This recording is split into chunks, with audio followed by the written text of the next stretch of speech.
Hi. How you doing, Timo? Fine. How are you doing? I'm good. Oh, you've got your little toy there. I'm pleased you've got your toy. Have you got your other little helpers there today? Yeah, of course. They're always with me. But Let's have a they look. came with a special car today.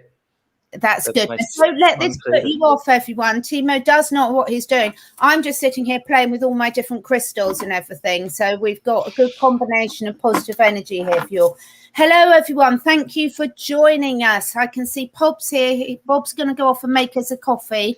Could I have a black organic, please, Bob? Thank you. If you could bring that along to me, that would be really helpful.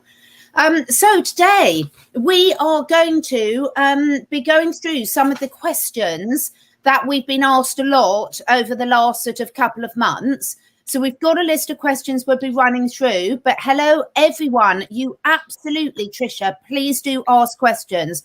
So we will be prioritizing the questions from the people in the chat today. And then I've got a nice long list of other questions that people have either been asking as they've gone through the courses, through past videos, or through contacting me. A black orgasmic coffee. Yes, please, Bob. That'll do really nicely. So ask away, Trisha, and I will keep an eye on the track. And thank you, Andrew, for joining us as well. And we've got Doreen from Arizona, Bob from Australia. Let us know where you're all from. Hi, Michelle. Let us know where you're from. And Trisha, let us know where you're from. Okay. So since Trisha asked, let's kick off with her question about a dog with fear aggression. Would love some help. Do you want to start with that one? And that's something that I've obviously had quite a lot of experience with my rescue dogs as well. So I think you should start with that one because when it's about behavior and correction, you are far better than me. Okay, so Trisha, dogs with fear of aggression, obviously it's very complex and we'd probably need to have a detailed consult about it, but it's very common, particularly, please put a comment in the Trisha in the box. Let us know what your dog's history is. Is he a rescue? Did you get him as an adult, etc.? Because all these have a big impact, because there's a big difference depending on the background that your dog's been through. So the first thing I would say, even with dogs with aggression, I really want you to have a really good look at his diet. Because if a dog is physically out of balance or in pain, that can cause aggressive behavior. So the first two, okay, he had parvo as a pup. Okay. So the first thing we want to look at when you've got a dog with fear aggression is there a reason? Has he got a background that makes it, quite, like my rescue dogs have had quite a traumatic background. And so it's understandable why one of them's got fear aggression with another dog. So what I would do, Trisha, is I would do the dog nutrition course, and there's a discount code you can see scrolling along the bottom, because we need to make sure your dog's microbiome is in balance and physically he feels as fit and healthy as possible. Because if your dog is feeling physically unhealthy or out of balance, he will be giving off those pheromones which will make other dogs react differently to them, which will affect his behavior and he'll feel vulnerable. Just like often vulnerable humans react by bullying. The microbiome being out of balance, which, if he's had parvo as a pup, that still might need some work to get it back in balance, can have a big impact on behavior and stress responses as well. And then obviously we need to speak to you about the training, because, a dog park is a very stressful point for a dog that's got fear aggression. So I would be going right back to basics with some really good reward-based training with yourself, making sure that you're keeping him out of situations initially where he's going to feel confronted. And then building him up to safe environment. And Trish has already sort of added some more detail. He's witnessed 2 really horrific dog fights at the parks with me. So that park is not a safe place for him. So the fear aggression, sometimes it's very warranted, where he's clearly telling you he's not comfortable in that situation. So taking him out of the trigger situations into an area where he can feel secure and he feels that you're making the right decisions for him to take in places where he feels safe. So that's the place where I would start. And Tricia, if you want to go through that in more detail, obviously there could be some very good dog behaviorists with you, but you really want to make sure that you quiz any dog trainer or dog behaviorist to make sure, one, they're doing the training with you and the dog, because it's a partnership. And secondly, that you can then work out ways to improve his confidence, but don't forget about his physical health as well. And then also just have a good check and make sure there's no sign of any pain. So Tricia said he's been taking him on walks instead. He's been happy. So that's what you want to do. Take him right back, gain his confidence back. But if it scared you in the dog park, don't take him there. It doesn't sound like a safe place to be taking him.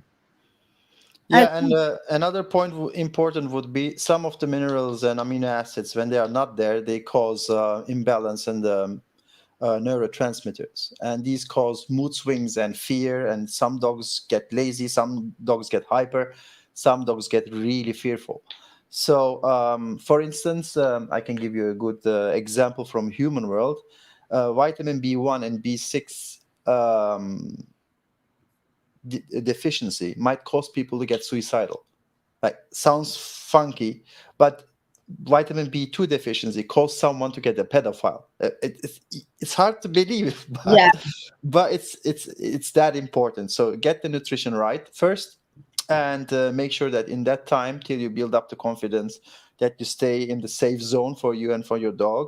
But go to explore safer places, increase the territory slowly without being bullied.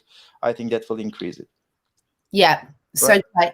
And I have got quite a lot of experience. So, if you need further advice, but hopefully you'll also find a good local dog behaviorist to work through that's very sympathetic and can increase both your confidence in handling the situation.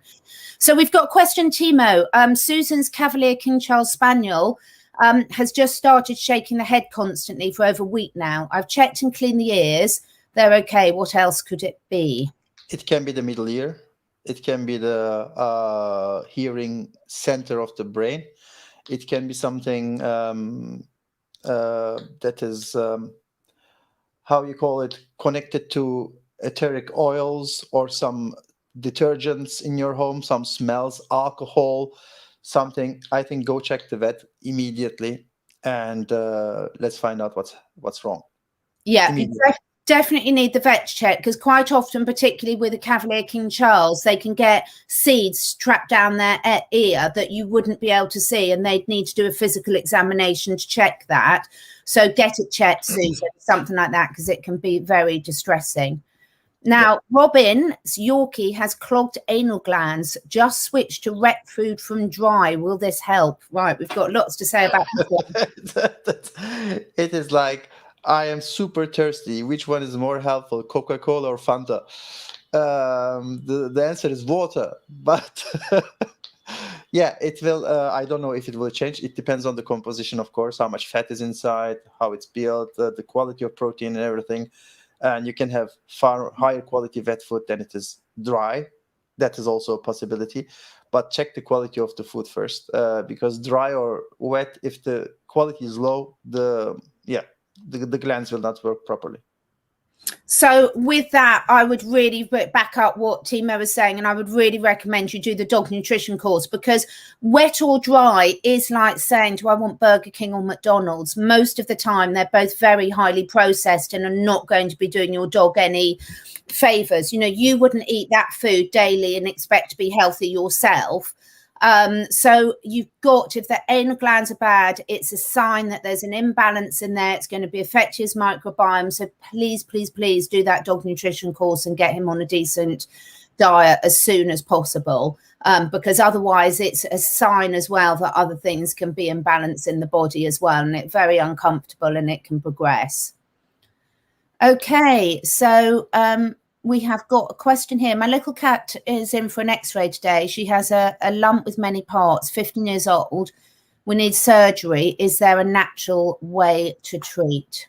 We have no idea what the growth is, what is built like, how your cat's rest of the health is, and what your cat was through all her life. And it's really hard to give you any kind of opinion, even not just advice, but opinion from here. It's impossible.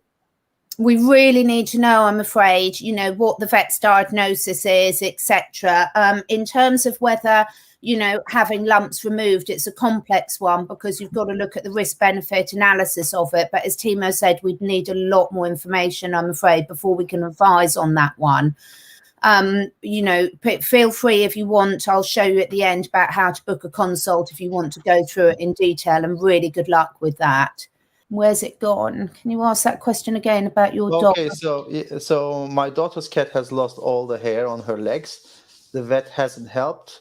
She has tried super high quality cat food. Nothing helps. She licks them all the time. So first of all, of course, we have to define what super high quality cat food is. If you're talking about the price, that's not an indication always, and we don't know what super high quality is. But the thing is, if a cat is licking all the time her own hair, there must be a huge mineral issue, or the hair has a contamination that the cat tries to get rid of. One of the two. I cannot see any other reason for that. And visit the course, check what you can do there, and give your cat like 6 to 8 weeks time till the microbiome and all the different parts of the body gets used to have a better food, and then go from there. But I tell you, if you say super high quality cat food, you are talking about possibly ready-made food, then you are already at least one level lower than what you could do yourself. Yeah. So again, the cat nutrition class, I cannot tell you how important this is, because so many problems disappear when you sort out their nutrition, and it's virtually impossible to buy a ready-made canned or dried food that isn't full of lots of highly processed synthetic ingredients. Very few brands, very few. Very few. The other thing I would look at, Doreen, also, if you do the cat nutrition course, you don't have to make the food yourself. It will tell you all the information you need to look at if you're buying or frozen food, so you know what questions to ask and what to check on the ingredients list. The other thing you need to check, Doreen, is make sure that your daughter isn't burning any scented candles, isn't using any air fresheners, and what cleaning products she's using, because cats are highly, highly sensitive to the chemicals in the environment, and this can cause, I've seen similar reactions with that. So check what the cleaning fluids are and go for pet safe. I love steam cleaners for those of us that have got pets, because you're not using any harmful chemicals. Scented candles are lethal. Air fresheners or plug-in things that pump out are lethal. So please check those as well. Sorry, last thing I jump in before I forget about that. So also make sure that you know where your cat is getting out. So if the cat is getting out and going through places, you have to know where that is. Maybe there is something outside, out of your control, that has a direct impact. Yeah. Absolutely, because it could be getting into contact with pesticides or herbicides or something. If locals in your area have been spraying their garden, so ask your neighbours as well. Yeah. So we've got a question from Bob. Bob. Is hemp, which is better, hemp seed oil or hemp leaf oil? Oh, totally two different things. So the seeds are actually where all the nutrition is to grow something, and the leaves are the nutrition where it is to produce energy. So they are two different, mentality of the part of the plant. So the leaf oil will have more oxidative qualities, and the seed oil will have more mineral and more denser energy qualities. So you have to decide which one you are giving for what. Yeah. Right? So the very different properties as well. Yes, Michelle, the pet's choosing is amazing, and I specialize in animals self-selecting and self-medicating. My picture keeps going funny. I think I'm turning into a reptile. Shouldn't joke about this with this audience. They'll know what I'm talking about. So yes, that's really, really important. Now, just quickly going back to Doreen, buying a food that has no grains is still not good at all. There's loads of nutritional deficiencies. Timo, I think we'll have to do a show on that, because I get told this all the time. It's grain-free, it's good quality. Just before we move on, because this is so, so important to people, can you do a word on that? Yeah, so, okay. This is very modern to bash grain in human nutrition too. So when we think that if it's grain free, it's perfect. The problem is if the amount of meat is still 50%, then something else has to come in instead of the grain. Either it is fat, which is very bad for cats. High fat is a no-no for cats. Or it is a legume or some kind of other thing that is not rich in grain, but it's still rich in starches or other connective qualities, right? So if the food has something in it that is not meat, and this is less than 92% for cats, it's a no-no. It's not good food at all. Zero chance. If it's meat, 95%, then we are coming to a territory that is really good food, because the cat needs at least 95% meat. No other chance. For stress, well, one of the questions is that someone was saying the licking could be stress related, and yes, and if your cat's got chemicals in its body or it's nutritionally deficient, that can cause a lot of stress. But also, of course, stress in the household can cause this sort of problem and this behaviour as well. So we've got a question here from Robin, a really good question. So when I was mentioning about the metal bowls, it was in relation to the CDS solution, because you cannot put CDS solution in metal bowls because it will react, the chlorine dioxide solution. But Timo, what's your view on metal bowls in general? Because we did cover this in the water talk that we did a few weeks back. So metal is not a neutral environment for any food or water. It interacts, right? There is an electron interaction between the food and the water. So of course, from bacterial point of view, stainless steel is good. Inox is, again, another type of stainless steel is good.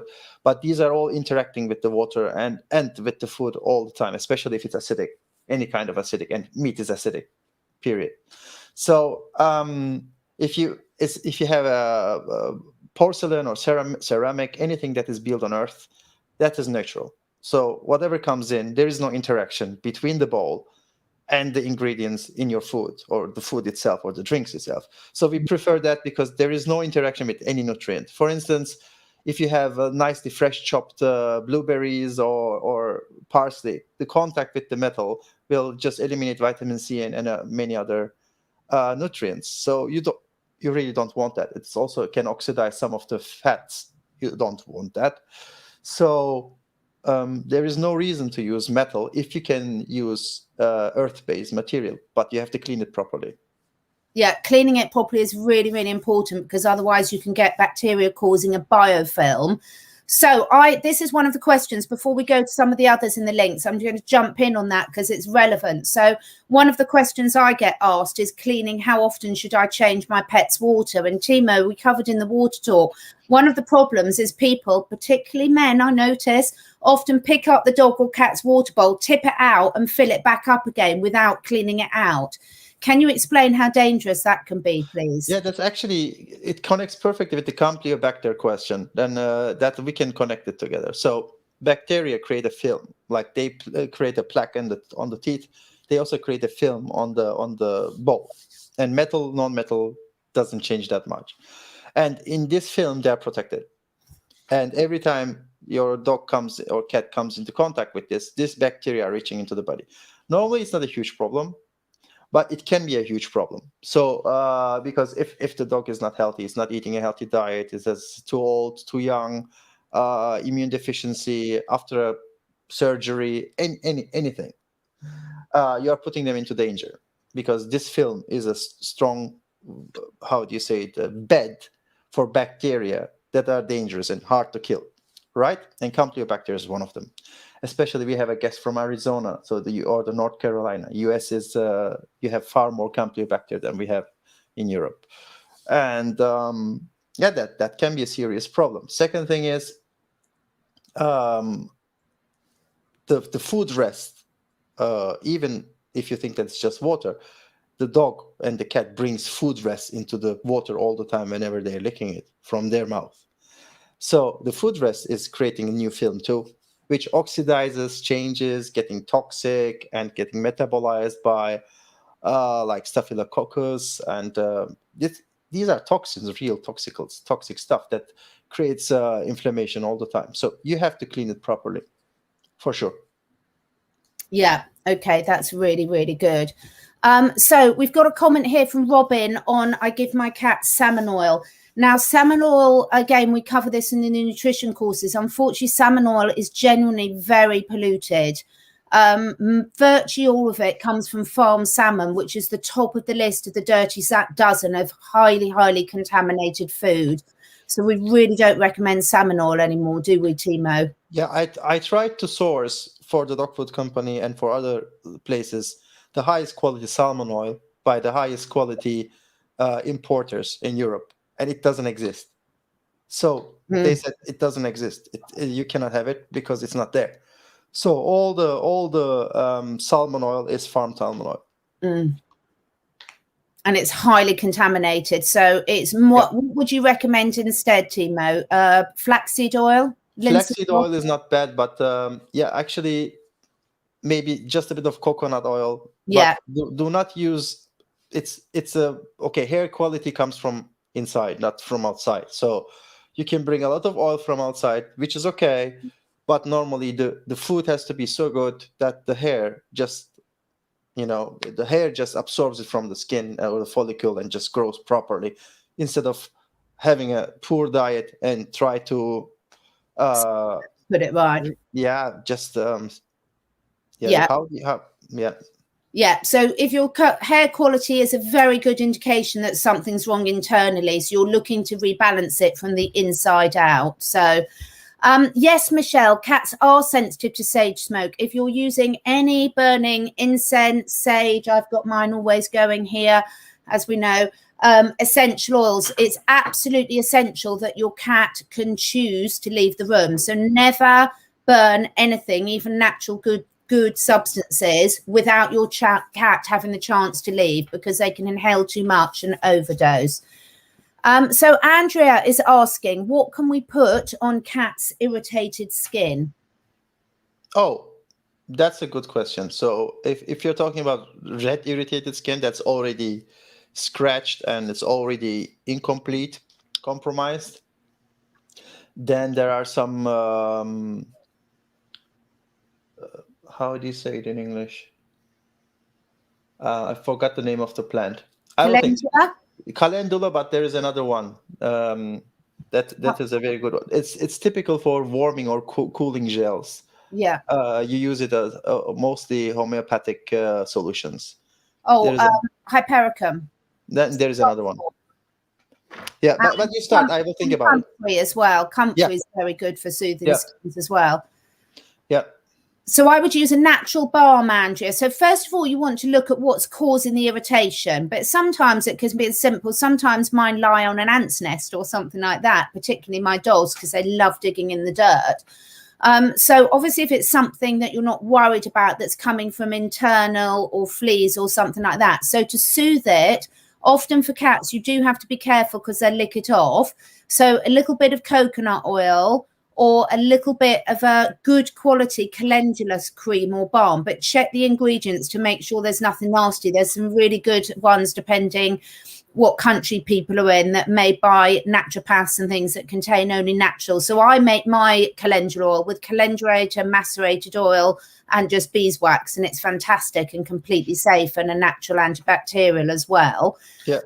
You can also spray colloidal silver, and another favorite, which is 100% safe and really good, is green clay powder.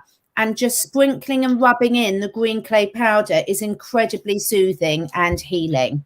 And in some cases, Manuka honey too, but you have to find a good one. Yeah. Genius Pet. No, I can't. I'm sorry, I can't advise with that. I don't use that product or know it, so I'm afraid I can't advise on that. Yes, Arnica is another really good one. Yeah, it was Arnica. Thank you. They shouldn't take that topically, so you've got to be careful with the Arnica creams. And aloe vera you can use, but again, just make sure it's not got nasty preservatives in, okay? Because a lot of aloe vera has got preservatives in. So I have got, can you see behind me, my lovely big aloe vera plants? I've got aloe vera plants everywhere. And so I ask their permission and break a leaf off for them. They've never said no yet, but I'm not sure how close. Why? So, but they're beautiful, my aloe vera, and I do really love and appreciate them. But I also, you can get sort of pure allergy, but any gel has got thickening agents in, so just be careful that's not something that's going to be toxic to your cat. So Linda's got a question here, Timo, about a cat with diabetes. Okay, so cats with diabetes, if the diet is good, they don't have any need for anything else. The reason for that is cats are normally zero glycemic animals, or 0.05% of their food is glycemic. Of course, protein also causes insulin to be released, and insulin is an important growth factor. So Vetsulin is okay, but a very good high quality food makes the life of a diabetic cat very comfortable and less dangerous, let's say. Yeah. Yeah, but don't forget, 1 gram protein and 1 gram carbohydrates create the same insulin reaction. The carbohydrates might cause it faster, but they have the exact same insulin reaction, right? So diet is really key for Linda. Yeah. Really key. And a healthy microbiome will really help as well. Yeah, for sure. Yeah. Okay. So we've got a question here from Linda, which I'll just jump on, Timo. Humidifier and diffuser with essential oils. So yes, the thing is about essential oils are medicinal compounds. They're the most medicinal part of plants. So when they're using them, I use essential oils everywhere. I work with animals self-medicating. I've got them everywhere. But you must never diffuse essential oils with dogs or cats or parrots or hamsters or rabbits or anything shut in the room. Or babies under 1 year old. Or They're babies. also in this group. Yeah. So what I do with essential oils is I teach people how to use them safely by the animals self-selecting them. And the key is, Linda, it's safe. I use diffusers all the time, but I never, ever, ever shut anyone, human or animal, in the room. So the animals have always got the choice to leave, and they will do. So long as they've got a safe place to go elsewhere in the house so they can choose to leave when they need to, then you're safe doing that. And I do use essential oils a lot with cats and dogs, but always by choice and never by force. So that's really, really key. So that's good. Now, CBD oil dosaging. Tima, this is an important one for both of us to answer, because this doesn't apply for the CBD oil. It applies to anything. So when you're dosing something, the answer is always it depends, because it depends what strength your CBD oil is, what size the animal is, what condition you're trying to support, or in how you need to use it. So, for example, if I go off to sea and I come back after 6 months with scurvy, 5 fruit and veg a day isn't going to put my body right. I'm going to need to pump a lot more into it to bring my body back into balance. So often when you're using natural products, if your animal has got an existing condition, you will need more to bring them back into balance. And once they're in balance, then you'd go to a maintenance level or dose. What I do with CBD oil, I never put it in my dogs or cats' food. I put it on my fingers and I let them lick it off, and I let them self-select how much it is. So that is what I would recommend. Because again, 1 drop, it depends. Are you trying to rebalance something that's out of balance, or are you using it for maintenance, and what concentration? Because CBD comes in loads of different strengths. Anything you'd like to add to that, Timo? No, I would totally agree. And don't forget that, let's say, a small cat or a small dog has totally different needs in terms of minerals and vitamins and energy than a big one. So the same amount of it doesn't scale. It's not like, if my dog is 5 kilogram, I need 1 milliliter, and if it's 25 kilograms, I need 25 milliliter, because the effect might be the same in the same amount. For instance, some of the minerals or some of the things I'm giving, if I give it to horse, I give it still as a human dose, and it has an effect. I don't just multiply it with 10 and just give it 10 times, because it doesn't work like that. It just doesn't scale in a linear fashion. So it's really hard to just say how much to use. Let your cat or dog decide a bit. Yeah. And the other thing I find with all of this, and this is such an important message, D. Bennett, I haven't missed your question. I'm coming back to the question about your Shih Tzu after we've done Sui's. But just going back before we go on Sui's question is, it's the more you understand about the substance you're using, the easier it becomes, because when you understand how it works in the body, then it becomes quite obvious about how you're going to use it and what you'll be looking out for in your pets to notice when you're getting the amounts right. But it's amazing how our pets can really self-medicate. And I know it's quite a complicated subject to do, but when you have, it just takes so much stress away, because they really do know what they need if you offer them the remedies correctly and let them choose. So Timo, a little question here from Sui about the little 5-month-old puppy who's lunging and barking at people and dogs and bikes whilst on the lead. Are there chihuahuas that don't do this? Have you got any comments? Yeah, it can be, of course, a trauma, possibly by another bike or something like that. But sometimes, again, the nutrition goes off. Some nutrient goes too low, and suddenly the neurotransmitters stop working properly. It can be even with a metal like molybdenum or something like that, just missing a tad, and it just stops the brain from doing proper judgment. So I would look at all the nutrient delivery you are giving to your dog. So how do you give all the nutrients? Are they absorbed? How your dog is growing? And the second thing is, what trauma could have happened that caused this? But yeah, it happened to my own dog. Suddenly it started to bark at people, but it stopped after a while.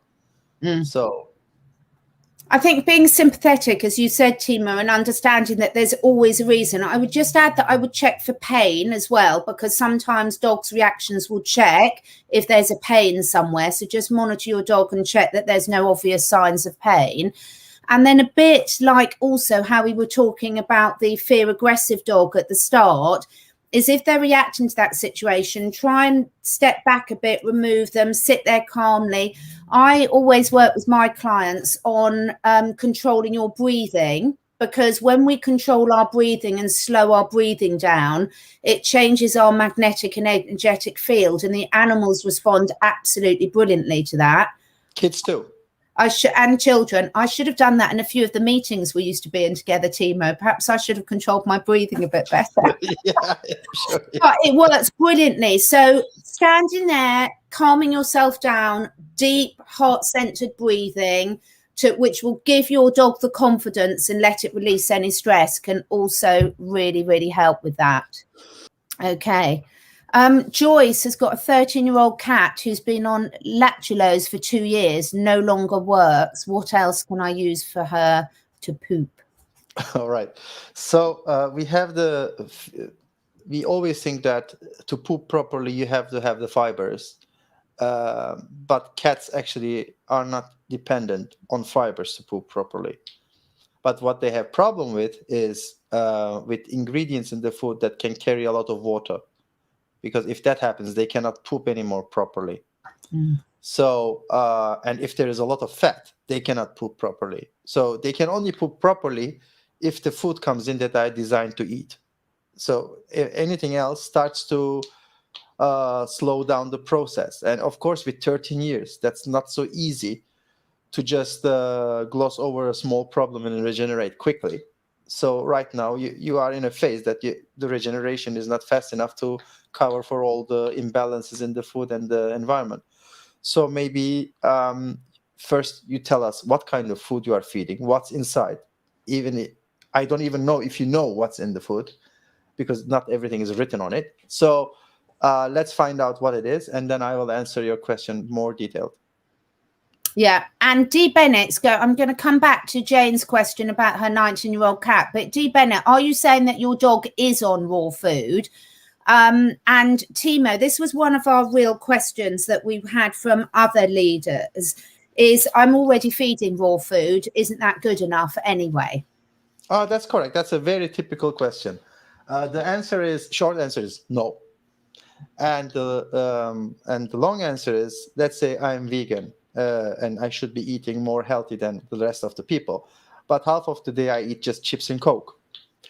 And it is vegan, yes, but it's not healthy. So raw food can be totally imbalanced and can be totally not healthy at all. First of all, raw doesn't mean the quality is good. Raw, it just means it's not cooked. This is number one. Number two, to make the raw food cheap, the meat or anything else that they're putting in has to be sourced from somewhere that is also cheap. If not, it's not a good business model, because it's not going to bring a lot of money. So if the food is affordable and still raw, then there must be something inside that doesn't belong there or extremely cheap to get. And sorry, Timo, just to interrupt. So his dog isn't on raw at the moment. He was asking, should we try it? But this is really relevant to you. Okay. It's got to be the quality and what's in the raw, hasn't it? That is correct. So, for instance, let's say we have kids and we want them to eat veggies, right? Potatoes are veggies, carrots are veggies, and the broccoli is also veggies. But if we are feeding them only with potato every day, practically he's eating veggies, right? So it should be good. It's the same with the raw food. So just because it's not cooked doesn't make it good. For instance, meat. When we say meat, let's say muscle meat. Muscle meat has 0 vitamin D, 0 calcium, 0 silica. Some of the vitamins are missing, and some of the minerals are missing. So if I would tell you 95% meat, perfect raw food, and you think that it would be healthy food, but it isn't. It has no organ meats inside. It doesn't have enough calcium inside. It has nothing inside that completes the meat, right? So that's why raw is not always good as a default position. So raw is good. Raw is the best way to go, but it is not a type of food. It just means it's not processed. But you can make crappy food also unprocessed. So it doesn't mean that it's good quality. It's just less crappy than processed crappy food. Yeah. So on everything, it's always looking at the devil's in the detail, as they say. So yes, D. Bennett, I definitely would try it, but a good quality raw food. Now we're already at 42 minutes. We've only got a maximum of 10 minutes left, Timo. So Jane here, great questions, everyone. Thank you so much. Jane here's 19-year-old cat is on very high thyroid meds from last year and only has 2 teeps left. Any supplements that could help her? Well, in this, I'm not even sure that has anything to do only with the thyroid. Of course, the medication might have extreme side effects on the kidney, on the liver, and also what type of food your cat is eating. It's very important. How much iodine is coming in is important, but also the adrenal gland has a major effect, major influence on what the thyroid does and what the thyroid affects. So it's a complicated question. It's a big case. Sometimes I feel here like Murder, She Wrote. You know, we start with something. Yeah. You think like it's the easy answer, but then the deeper you go, the more complicated it gets. But I think you're seeing a consistent theme here. You know, the nutrients that what you put into your body in terms of food and what you take into your body in terms of contamination, both are so important to every single condition we're talking about. So it really is understanding what are your cats eating. I mean, you've done very well. 19 is, very good. So well done, Jane, anyway. But it's so important to look at those details. So Kristen is saying, itchy dog for 2 months, just gone on to JD dog food, scratching in the same place. Yeah, processed dog food, rubbish. Please re-listen from the start. I know you missed the start, but you cannot expect to be feeding your dogs or cats processed food and for it not to be affecting them. It's not a question of if, it's a question of when. So please do the dog or itchy dog, do the dog nutrition course and get your poor dog on a good quality diet. It's absolutely essential. Of course, you've got to check for fleas. Of course, you've got to check for chemicals you're using in the environments. But without the correct diet, your dog can't heal. Anything else to add to that, Timo? No, perfect. Yeah. Well said. Yeah. Okay. Again, allergies. You missed something. Bob had a very good point. Can we come back? Yawning. Yeah. Yeah. That's a very Really good thing. important, Bob. Yeah, I'm just trying to get as many questions as we can. And some of you, if you have horses, you can try this. So if your horse is trotting and you have them on the line, right? Just they're like light galloping. Actually, it's cantering, but let's say cantering, light galloping, or light trotting. And just stop your breathing for 1 second and then slow down your breathing, and you will see that the horse will slow down, start to walk, and then stop. So your action, your breathing, and your yawning, and the way you hold your body, your posture, and your neck, and your shadows in your eyes, everything has a direct effect on your companion, cat or dog. And don't forget, dogs are really dependent on their social environment. So whatever is alpha for them, you are doing, they are resonating with it, because otherwise they cannot exist. So it's a very good thing. Thanks, Bob. It's so great. And they're so great to remind us when we are actually in a stress state and we don't realize it. And our animals are going to reflect that back to us. So they're really, really good for making us take care of ourselves as well. So Spicy Dame, Timo, her senior dog seems to be swallowing at the end of the night. Checked her throat, nothing there. What do you mean by swallowing? It's like that? Okay, that it can be a sign of reflux from the stomach. It can be a type of tick from drinking. Some dogs have ticks. Can be a psychological thing, and I would check these two first. It depends on what it's eating, but reflux is a typical problem for dogs. And don't forget, dogs can puke very easily, like very easily. So the way from their stomach to their mouth is quite short, if it's not a Great Dane or something, and it can really happen very quickly, and it might cause this swallowing reflex. Yeah, she says licking her the chops and just what you did with your gagging. Yeah. Okay, so check those things and let us know if that helps. You know what we're going to say, Karen, to your ragdoll, what beautiful cat, but ragdoll's itchy skin. You know what we're going to say. You do this, because otherwise I'll call everything. Food. What are you feeding your cat? What are you feeding it? Is it getting the right nutrition? Allergies are always coming from an imbalance in the microbiome, or from, because even if it's an external stimulus to it, there's still an imbalance in the microbiome which is causing an overreaction. So you want to look at the food, make sure you're feeding a balanced food, and that does not mean anything that's coming out of a can or coming out or kibble. So let us know what you're feeding. What are you going to do? You're going to hit us? I want to show some. Yeah, these are drumsticks. I use them to just train my drumming. So the microbiome and the intestinal lining is as close as this, always. Like there is no gap in between. These sticks are good, Japanese. So zero, you cannot almost see it. And they are in contact all the time. So if the microbiome gets from outside negative information, and I'm talking about real information, I'm not talking about woo-woo or frequency or something. Really, the bacteria are in contact with outside all the time. And they give the information to the intestinal tract, the gut. And the gut cells decide what to do with that, right? So if the flora is out of balance, there is no way the intestinal tract can be in balance. And if the intestinal tract is not in balance, there is zero chance of a healthy immune system. And if gut and immune system is out of balance, the rest is out of balance. It's out. It's finished. No balance anymore. So that is that important. It's therefore it's important to know that most of the allergies, the reactions, the immune system imbalances are totally connected to the gut.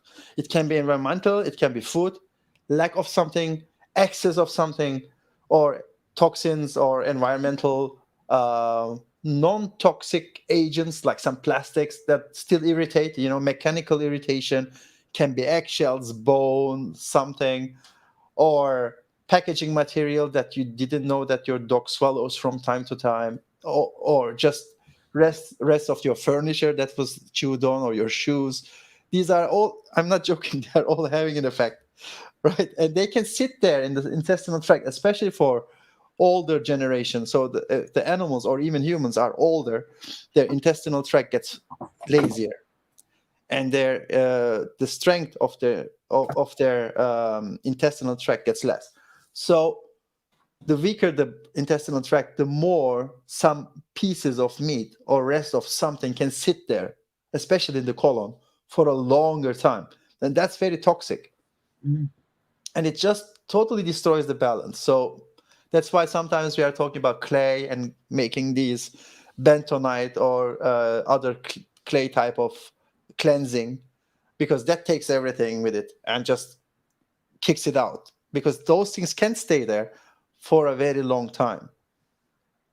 Yeah, and you will also want to be looking, Karen, about, are you using chemical flea control, chemical wormers, inoculations? The vaccinations are a real cause of allergies, etc. So really, really important. So we're going to have to wrap this up now. As usual, you've all asked brilliant questions. Your questions were so good, I didn't get to any of the ones on our list, so we'll have to do another one of these. Sweet Faith, Zeolites. I do just want to say Zeolites, it really depends on the quality. I'm working with a brand that I'm really, really happy with now, that you will see on my CatherineEdwards.live website. It's called Clean Slate. Applause Chicken and Arden Grange, Karen. Well, there is your problem, because Applause comes from Thailand.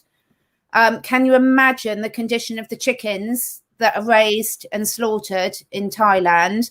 And Arden Grange is a dried food and things. So you need to do the cat nutrition course and get them on a decent food. Now, I know when we're saying the decent food, we're not criticizing you all. We've all done it. We've all fallen for what's available on the shelves because we're all busy. And you've chosen the expensive ones thinking they're good. But when you look deeper into it, you'll see that they're really not, unfortunately. When Applause first came out, I thought, oh, this is wonderful. It's canned, chicken. They've got prawns. They've got tuna in it. Can you imagine the contamination of the prawns and the tuna from Thailand? So I'm afraid, Karen, the food is likely to be very, very toxic. So please change and get those nasties out the system. So, by the way, if you follow the way of how we try to show you how to feed your dogs or cats properly, your vet will earn less money from you. So you'll win. You will win. And Spicy Dame, my word, and again, this is not a criticism, okay? And Bob, I never got my coffee. Where's my coffee? But Spicy Dame, to have a dental stick made of wheat flour, glycerin and gluten, I mean, seriously, how can that be good for your dog to eat or for the teeth at all? So absolutely not. These were dental sticks that are called green something, Timo, and look at the ingredients. So no. Learn to read those labels. If you want to give your dog something good, a nice raw carrot to chew on, safe bones, etc. So, yeah. If I give you an example, that would be brushing your teeth with powdered sugar. Yeah, it's a dental stick from wheat flour, glycerin, and wheat gluten is like So all these questions are brilliant, and none of it is a criticism because we've all done it. I mean, some of the things I've bought, either for myself or the children or for the animals, and then looked at them afterwards, I'm like, what was I thinking? And I sold that food years long. So I sold it. So it was a vet. Sold it. So it's all his fault, you see. It's my fault, yes. But it's, the more you learn and you change, and you learn and you change. And this is why we're so passionate about doing these, because you would not believe, by stopping those as much as we can to stop the harmful chemicals getting in, making sure your animals got the right nutrition to encourage a healthy microbiome, managing our stress, and when for all the nasties that we can't stop getting into us, really good products that some of the ones I really love. You will find if you go to the catherineedwards.life website and look at the products page, I only recommend products that I 100% trust. Okay. So we really love your interaction. We love the fact that you're asking such brilliant questions, and the fact that everyone here is really, really looking to, improve and learn to what they can do for their animals. So thank you. Thank you, Timo. Any final words from you?